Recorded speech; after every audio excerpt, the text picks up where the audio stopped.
শতরান করার কথা মাথাতেও ছিল না লোকেশ রাহুলের। তিনি শুধু চেয়েছিলেন বল দেখে খেলতে, যতটা সম্ভব রান করতে, আর সেটা করতে গিয়েই রেকর্ড গড়েছেন দিল্লি ক্যাপিটালসের ব্যাটার। এক ইনিংসে 5টি নজির হয়েছে রাহুলের। আইপিএলে এই প্রথম কোনো ভারতীয় ব্যাটার 150 রানের বেশি করেছেন। এর আগে সর্বাধিক ছিল গত বছর অভিষেক শর্মার করা 141 রান। তাকে ছাপিয়ে গিয়েছেন রাহুল। একটা সময় দেখে মনে হয়েছিল ক্রিস গেলের 175 রানের রেকর্ডও হয়তো ভেঙে যাবে, কিন্তু তা হয়নি। আইপিএলে সর্বাধিক রানের তালিকায় 3 নম্বরে রাহুল, তার উপরে গেল এবং ব্রেন্ডন ম্যাককালাম। আইপিএলে অন্তত 1000 রান করা ব্যাটারদের মধ্যে দ্বিতীয় সর্বাধিক গড় রাহুলের, 46.88 গড়ে রান করেছেন তিনি। শীর্ষে সাই সুদর্শন, তার গড় 47.16। আইপিএলের ইতিহাসে সবচেয়ে বেশি রানের তালিকায় 5 নম্বরে উঠেছেন রাহুল। এক ইনিংসে মহেন্দ্র সিংহ ধোনি ও সুরেশ রায়নাকে টপকে গিয়েছেন তিনি। আইপিএলে রাহুলের রান 5579। প্রথম 4 ক্রিকেটার হলেন বিরাট কোহলি 8989, রোহিত শর্মা 7183, শিখর ধাওয়ান 6769 ও ডেভিড ওয়ার্নার 6565।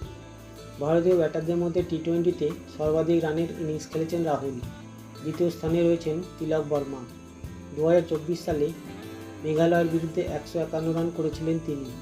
1 রানের জন্য তিলককে টপকে গিয়েছেন রাহুল। ইনিংস শেষে অবশ্য রাহুল নিজের থেকেও বেশি প্রশংসা সতীর্থ নীতিশ রানা করেছেন। নীতিশ 44 বলে 91 রান করেছেন। দুজনের মধ্যে 95 বলে 220 রানের জুটি হয়েছে।